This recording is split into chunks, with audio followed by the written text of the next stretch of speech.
Alhamdulillahi Rabbil Alamin.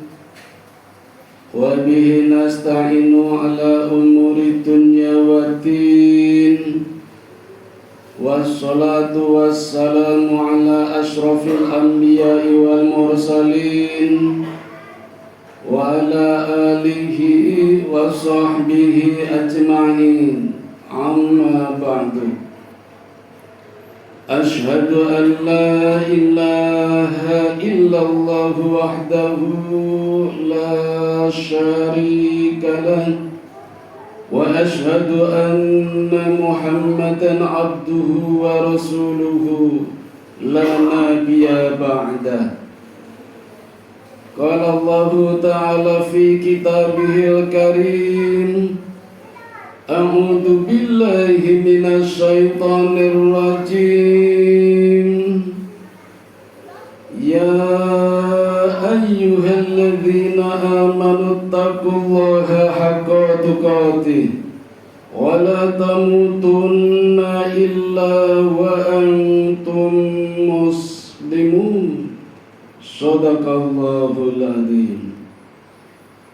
Faya ibadallah, usikum wa nafsi bitaqwallah faqad fazal muttaqun. Ma'asyiral muslimin, jamaah Jumat Masjid Anugerah Ilahi yang dianugerahi Allah Subhanahu wa ta'ala. Sebentar lagi dalam hitungan hari kita akan memasuki bulan Ramadan, bulan yang banyak memiliki nama. Ada yang menyebutkan Syahrul Tarbiyah, bulan pendidikan, Syahrul Barakah, bulan yang penuh berkah, Syahrul Rahmat, bulan rahmat, Syahrul Maghfirah, bulan ampunan. Dan kalau boleh saya menambahkan, bulan hijrah, artinya bulan perpindahan ke yang lebih baik secara batiniah, secara mental. Saya beri nama bulan hijrah karena memang kita diperintahkan untuk hijrah, untuk hidup menjadi lebih baik. Hijrah, kata yang lebih harus kita sukai daripada kata revolusi. Nah, ternyata kata revolusi dampaknya ada negatifnya. Terkesan mendadak, terkesan terburu-buru, dan hasilnya kurang baik. Contohnya di negara kita banyak justru tambah merajalela ketika korupsi diberantas, maksiat diberantas, justru merajalela yang katanya revolusi mental. Kalau kita merujuk pada sejarah perjalanan Nabi, yang dipakai bukanlah revolusi tapi hijrah. Termasuk bulan Ramadan adalah bulan hijrahnya Nabi Muhammad sallallahu alaihi wasallam pasca hijrah dari Mekah menuju Madinah. Setelah Nabi sampai di Madinah, banyak hijrah yang dilakukan, peribadatan, syariat, dan sebagainya. Nabi menata betul bagaimana hidup secara islami, hidup yang dibimbing dengan Al-Quran. Maka begitu Nabi sampai di Madinah, yang pertama kali dibangun adalah masjid. Bukan sekolah, bukan pasar, bukan tempat hiburan, tetapi masjid. Dan tidak tanggung-tanggung Nabi langsung membangun 2 masjid. Dan begitu hijrah, masjid selesai, Rasul langsung memerintahkan kewajiban menunaikan sholat Jumat, yang tadinya ketika di Mekah belum ada kewajiban menunaikan sholat Jumat. Begitu hijrah sampai di Madinah, mulai ada kewajiban menunaikan Jumatan. Rasul juga memulai adzan yang pertama kali setelah hijrah di Madinah, yang sebelumnya di Mekah belum ada adzan. Rasul juga memulai kehidupan yang baru dengan menikahi Aisyah radhiyallahu anha, istri yang paling muda usianya. Termasuk perintah menunaikan ibadah Ramadan itu juga setelah Rasul hijrah, setelah sampai di Madinah di tahun yang kedua, tepatnya di bulan Sya'ban.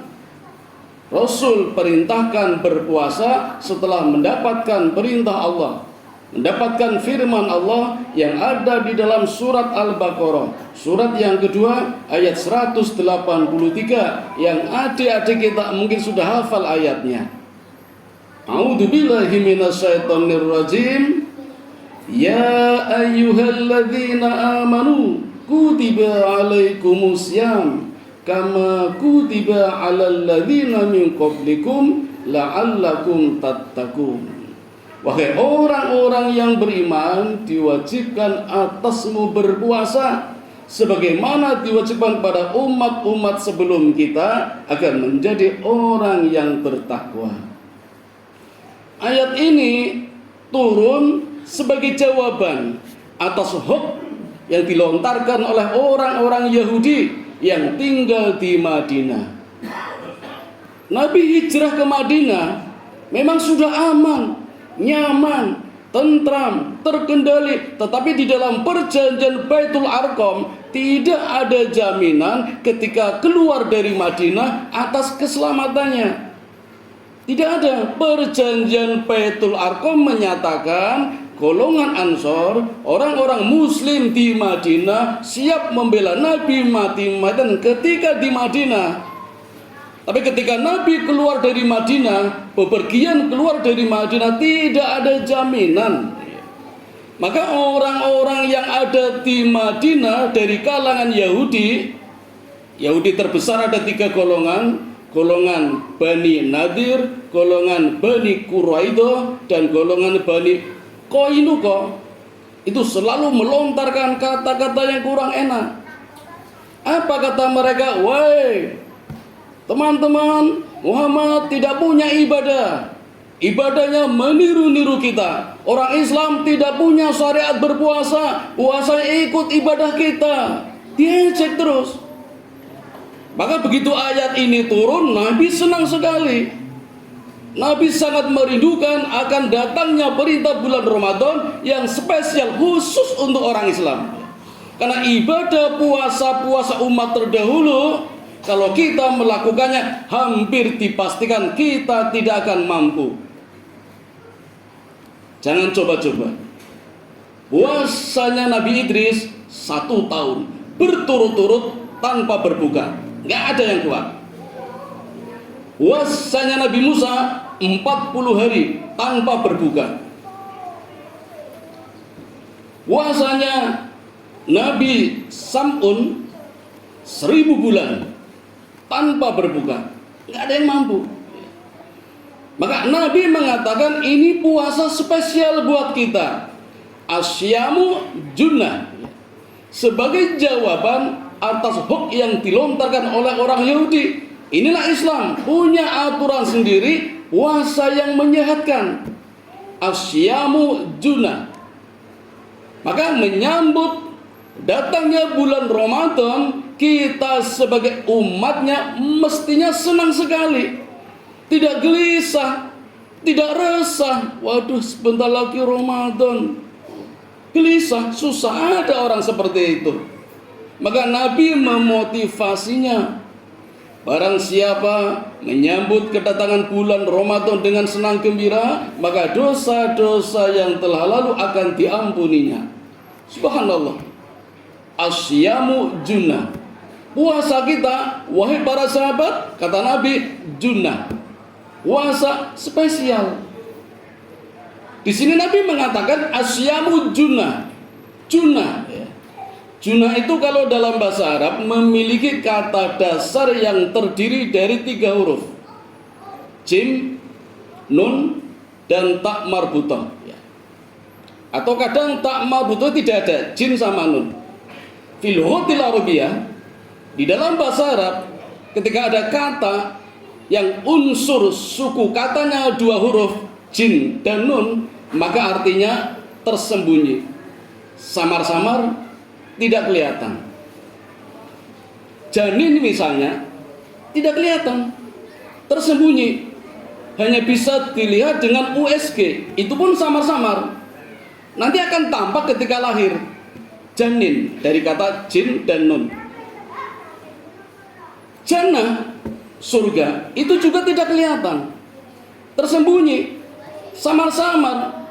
Kita hanya bisa membayangkan saja seperti apa surga. Allah gambarkan dalam Quran, dalam hadis, surga begini, begini, begini. Itu hanya untuk memudahkan pemahaman saja. Yang aslinya jauh berbeda. Justru lebih nikmat surga yang sebenarnya daripada yang digambarkan ketika di surga. Karena masih disembunyikan oleh Allah. Nah, besok kalau kita masuk surga, berolah buka, inilah surga yang sebenarnya. Baru akan kelihatan. Jannah. Jin itu juga tersembunyi, samar-samar, tidak kelihatan. Maka kalau ada jin menampakkan diri, saya yakin jin itu sedang bermasalah. Karena tempatnya bukan alam nyata, tersembunyi, samar-samar. Jadi kalau kita bilang ada penampakan, kita lihat jin, saya yakin jin itu sedang bermasalah. Dan yang lebih bermasalah ketika orang mencari-cari jin, memburu jin, mencoba-coba akses di dunia lain agar ketemu jin. Ini lebih bermasalah daripada jinnya, karena memang tersembunyi. Nah, puasa kita kata Nabi junnah, puasa kita tersembunyi, ada perisai. Kita sudah membuktikan hadirin, puasa satu ibadah yang mengundang ibadah yang lain, menambah kebaikan yang lain. Kita sudah membuktikannya. Ketika kita berpuasa, kita rajin ke masjid, kita rajin mengaji, kita rajin tadarus. Mungkin tiap habis sholat wajib tadarus, apalagi habis tarawih tadarus bersama-sama. Ada takjilan, ada jaburan, ada sahur. Dengan puasa menambah, mengundang amal-amal yang lain. Tidak hanya itu, ketika kita puasa, dan puasa ini salah satu, bahkan mungkin satu-satunya ibadah yang bisa menghalau kemaksiatan. Kita sudah membuktikannya. Ketika kita puasa, jangankan maksiat, pasti kita akan berpikir, saya sedang berpuasa. Mau marah, saya sedang berpuasa. Eman-eman. Mau ngerasani, saya sedang berpuasa. Eman-eman. Bahkan mau main-main saja masih berpikir. Mau tidur saja kadang berpikir. Memang tidur itu lebih baik daripada ngerasani, tapi kadang juga berpikir, eman-eman, mendingan tadarus dan sebagainya. Itu puasa itu. Jadi puasa itu satu ibadah yang membentengi kita dari berbagai maksiat. Itulah yang namanya junnah, perisai. Perisainya tidak kelihatan. Mungkin ada orang bertanya, dalam satu hadis dikatakan bahwa di bulan Ramadan yang namanya jin, namanya setan, namanya iblis dibelenggu. Sehingga kita mestinya akan menunaikan ibadah puasa dengan khusyuk. Tapi kenapa banyak orang maksiat di bulan Ramadan? Judi juga tetap lancar, kafe-kafe tetap buka. Ada apa ini? Logikanya begini hadirin. Mungkin kita pernah mendengar hadis yang mengatakan, barang siapa bersahabat dengan penjual minyak wangi, maka badan kita akan berbau wangi. Barang siapa berteman dengan penjual sapi, penjual kambing, suka di pasar hewan, maka badan kita akan terasa bau kambing, bau hewan. Barang siapa bersahabat dengan tukang besi, maka kita akan berbau badannya seperti tukang besi. Logikanya begini, sangat masuk akal. Apalagi bergaulnya dalam waktu yang cukup lama. Contoh lain, saya baru saja berkenalan dengan orang Cina yang baru saja berhenti merokok di usia 40 tahun. Sudah berhenti merokok selama 20 tahun. Jadi terakhir merokok di usia 20 tahun. Berarti sebelumnya pecandu rokok. Usia 20 tahun berhenti merokok dan sudah berhenti 20 tahun. Sekarang usianya 40 tahun. Ketika berjalan menuju angkringan, kakinya kesandung. Jempol kanannya muncrat, keluar darahnya. Apa kata dokter? Dokter bilang penyakit. Entah baru atau lama, tapi nama penyakitnya sama dengan nama makanan yang mungkin adik-adik suka. Namanya penyakit burger. Nama makanan. Darahnya di bau, ternyata baunya rokok. Analisis dokter mengatakan inilah pengaruh rokok. Padahal sudah berhenti 20 tahun tidak merokok, tapi baunya dari jempol kaki mengucur darah, baunya rokok. Padahal rokok yang dihisap melalui mulut, tidak melalui jempol. Hanya darahnya keluar dari jempol, ketika dihirup ternyata bau rokok. Dan itu sudah berhenti merokok selama 20 tahun. Mungkin saja tadi kita bergaul dengan penjual minyak wangi, penjualnya sudah pergi, tapi kita masih wangi. Ketika kita bergaul dengan pedagang sapi, pedagang kambing, orangnya sudah pergi, tapi kita masih bau kambing, bau sapi. Mungkin tukang besinya sudah pergi, sudah tidak menjadi teman kita, bahkan musuh, tapi kita masih berbau besi. Sama dengan rokok tadi, kita sudah nggak merokok, udah berhenti 20 tahun, tapi baunya masih bau rokok. Maka bisa saja sebelum bulan Ramadan kita sudah bergaul dengan setan, kita sudah berteman dengan iblis, kita sudah bersahabat dengan jin. Jinnya sudah pergi, iblisnya sudah dipenjara oleh Allah, setannya sudah dibelenggu oleh Allah, tapi kita sendiri yang menjadi iblis, kita sendiri yang menjadi setan, kita sendiri yang menjadi jin. Maka di bulan Ramadan banyak orang bermaksiat karena ulahnya sendiri, bukan jinnya, bukan iblisnya, bukan setannya, kan mereka sudah pergi. Ini logikanya. Untuk menjawab kenapa di bulan Ramadan masih ada maksiat padahal setan dibelenggu, jawabannya kita sendiri yang menjadi setan, kita sendiri yang menjadi jin, kita sendiri yang menjadi iblis. Naudzubillah min dzalik. Maka hadirin, turunnya ayat berpuasa di bulan Sya'ban, puasanya bulan Ramadan, tapi ayatnya turun di bulan Sya'ban pada bulan yang ke-18, itu menunjukkan ada perintah dari Allah bahwa kita harus mengatur strategi. Tidak sembarang memasuki bulan Ramadan dengan santainya. Harus mengatur strategi agar kita berhasil, tidak main-main di dalam bulan Ramadan. Nah, strategi apa yang harus kita lakukan? Inilah yang harus kita kaji. Sebelum bulan Ramadan kita siapkan betul mental kita, ilmu kita, termasuk fisik kita, agar kita bisa memasuki bulan Ramadan dengan nyaman, dengan khusyuk, dan hasilnya la'allakum tattaqun, mendapatkan gelar takwa, gelar tertinggi bagi orang Islam yang beriman. Demikian hadirin yang dapat kami sampaikan, mudah-mudahan ada manfaatnya. Wa qur rabbirfir warham wa anta khairur rahimin.